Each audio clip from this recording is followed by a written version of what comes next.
السلام علیکم دوستو، آپ کو ایم آئی اردو اسٹوری میں خوش آمدید کہتے ہیں۔ ملک عراق میں ایک لکڑہارا رہتا تھا۔ اس کا نام ابو موسیٰ تھا اور اس بھری دنیا میں وہ اکیلا تھا۔ اس کے ماں باپ اس وقت ہی فوت ہو گئے تھے جب وہ بچہ تھا۔ ایک دن موسیٰ جنگل میں لکڑیاں کاٹنے گیا اور صبح سے لے کر شام تک لکڑیاں کاٹتا رہا۔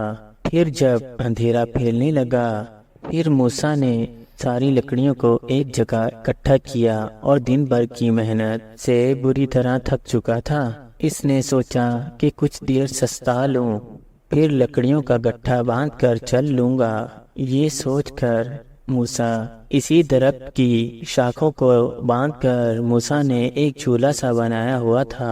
وہ گرمیوں میں دوپہر کے وقت اسی جھولنے میں سویا کرتا تھا۔ درختوں کی ٹہنیوں کا بنا ہوا جھولنے میں لیٹ گیا اور ٹھنڈی ٹھنڈی ہوا چل رہی تھی۔ موسیٰ کو نیند آ گئی۔ سورج غروب ہو گیا۔ جنگل کو گھپ اندھیرے کی آغوش میں لے لیا۔ کچھ ہی دیر بعد چاند نکل آیا۔ موسیٰ ابھی تک بے خبر پڑا ہوا سو رہا تھا۔ اچانک آسمان پر ایک رتھ نمودار ہوا۔ اسے 4 سفید گھوڑے کھینچ رہے تھے۔ ان چاروں گھوڑوں کی کمر پر رنگین پر تھے۔ یہ پرستان کے اڑنے والے گھوڑے تھے۔ اس رتھ میں پرستان کی ملکہ بیٹھی ہوئی تھی۔ اس رتھ کے پیچھے کئی اور بھی رتھ تھے جن میں پریاں سماعت تھی، اور کچھ دیر بعد زمین پر اتر آئے۔ ملکہ پری رتھ سے اتری اور فوراً بولی، جشن کا اہتمام کیا جائے۔ ساری پریاں کام میں لگ گئی۔ دیکھتے ہی دیکھتے جنگل میں منگل کا سماں ہو گیا۔ طلسمی فانوس روشن ہو گئے۔ یہ روشنی اتنی تیز تھی کہ سوئی گرتی تو وہ بھی مل جاتی۔ برگد کے درخت کے نیچے ملکہ کا تخت بچھایا گیا اور پریاں ناچنے لگی کہ پریوں کی آواز اتنی لطف تھی کہ پرندوں کو بھی مزہ آ گیا۔ موسیٰ لکڑہارا جو ابھی تک سو رہا تھا، گانے بجانے کی آوازیں سن کر جاگ پڑا۔ اس نے جب خوبصورت پریوں کو ناچتے گاتے دیکھا، حیرت کے مارے اس کی آنکھیں کھلی کی کھلی رہ گئی۔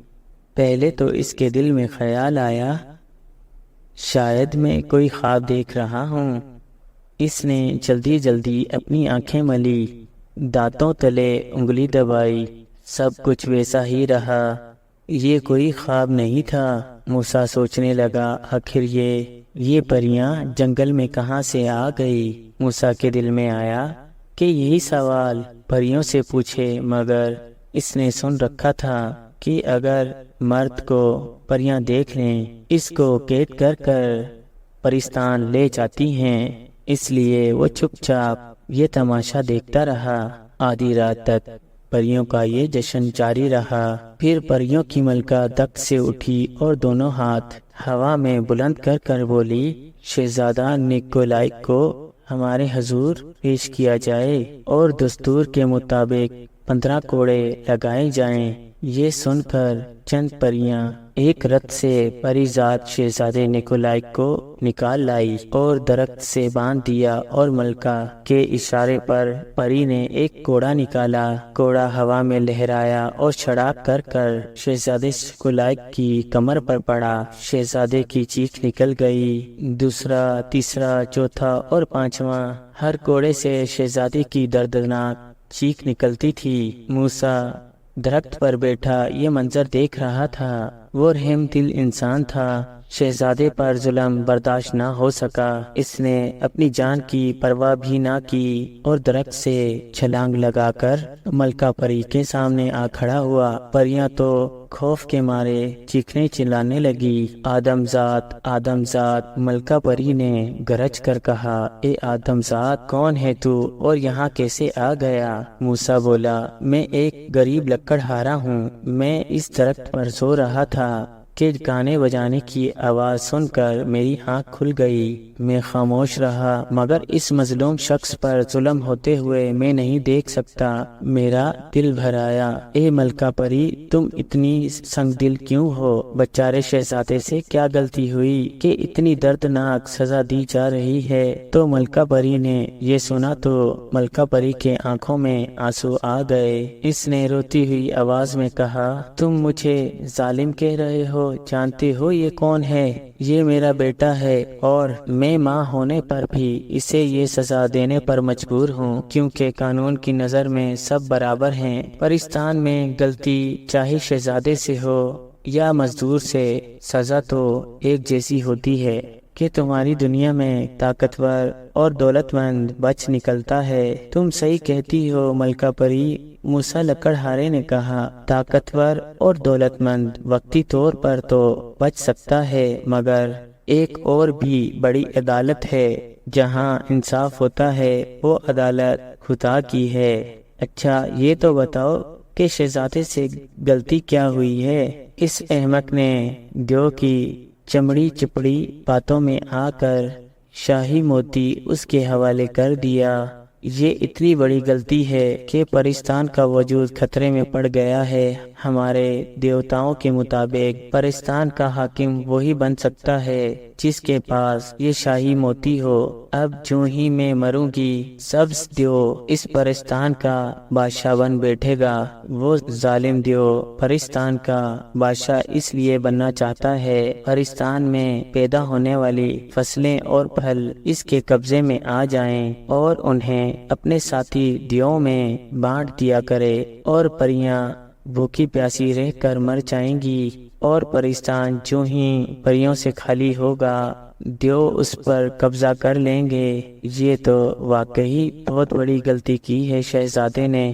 موسیٰ نے سر ہلا کر بولا، اس غلطی کا کوئی ازالہ تو ہوگا۔ اس غلطی کی سزا میں چاندنی رات کو زمین پر آتی ہوں، زمین پر لا کر اسے کوڑے مارے جاتے ہیں۔ موسیٰ نے کہا، کیا سب پریاں مل کر سبز دیو سے موتی چھین نہیں سکتی؟ نہیں، وہ بے حد خون خوار اور بے حد طاقتور ہے۔ پھر اس تک پہنچنا جان جوکھن کا کام ہے۔ ذرا مجھے بتاؤ اس تک کیسے پہنچا جا سکتا ہے؟ یہاں سے سینکڑوں میل دور جہاں ایک کھنڈر ہے، اس کھنڈر میں واقع ایک بھوتنی رہتی ہے۔ جو بھی بھوتنی کے ہتھے چڑھ جائے، وہ اس سے ایک سوال پوچھتی ہے۔ اگر اسے صحیح سوال کا جواب دے دیا جائے، نہ صرف وہ جان بخش دیتی ہے کہ آگے جانے کا راستہ بھی بتا دیتی ہے، اگر جواب غلط ہو تو خون پی کر ہڈیاں چبا جاتی ہے۔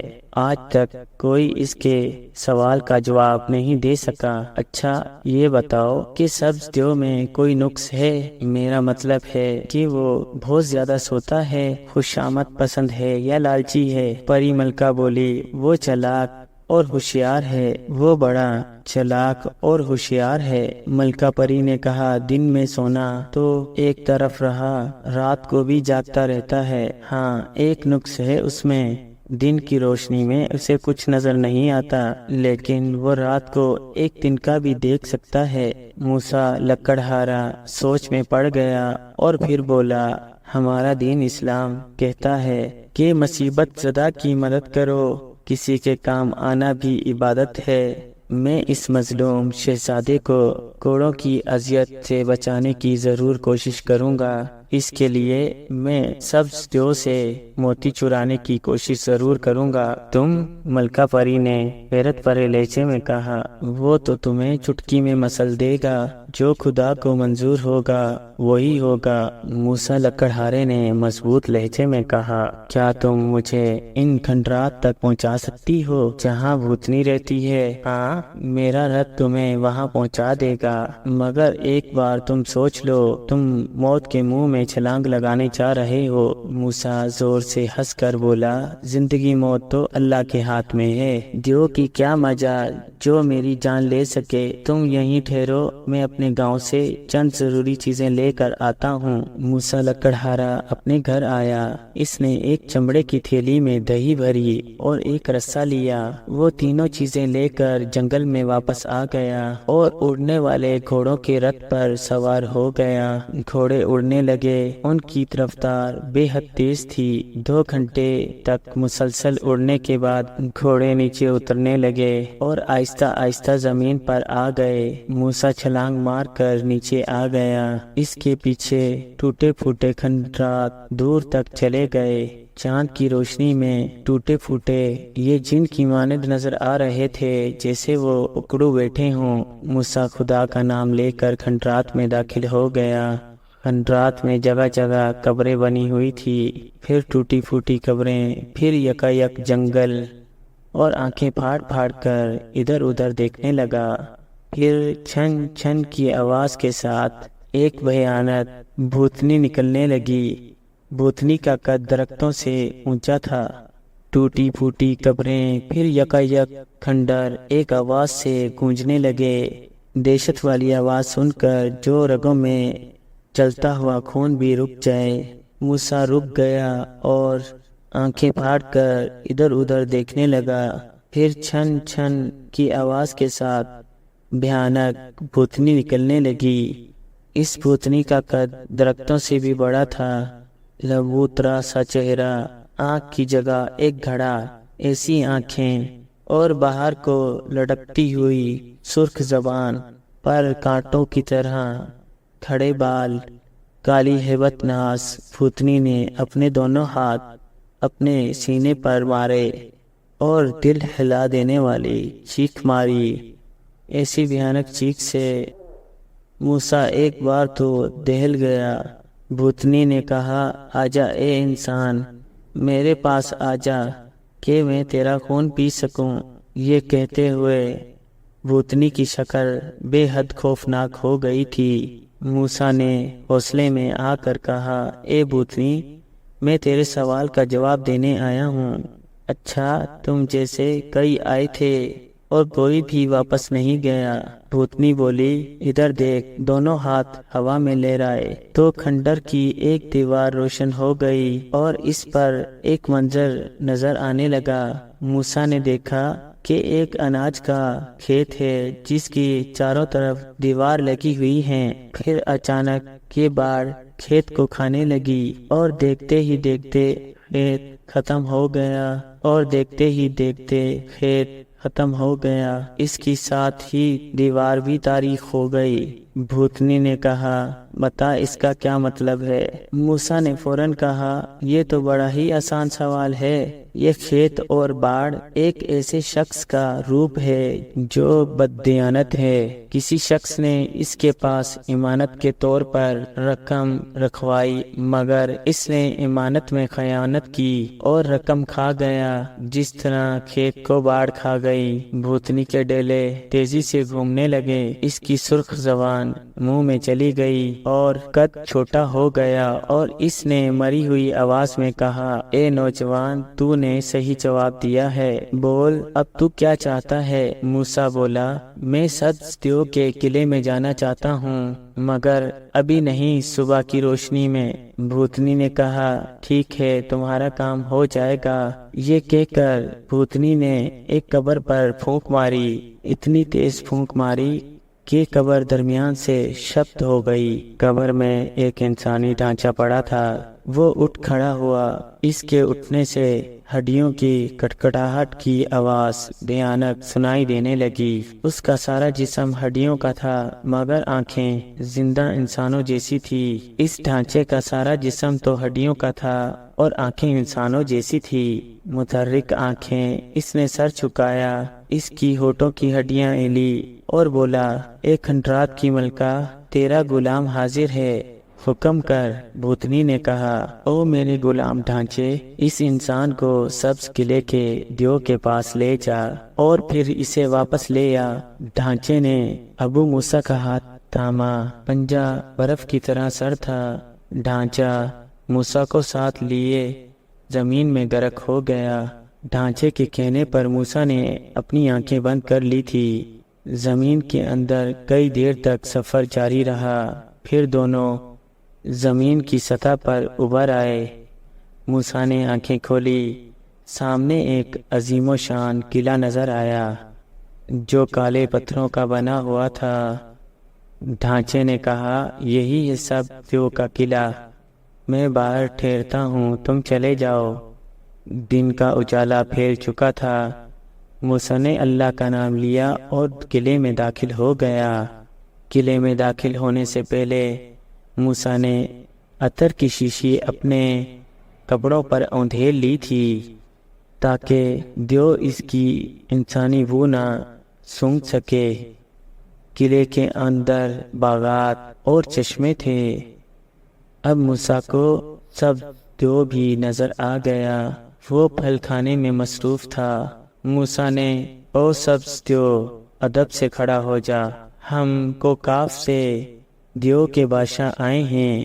کوکو سے آواز ایسے نکلی جیسے بادل گرج رہے ہوں۔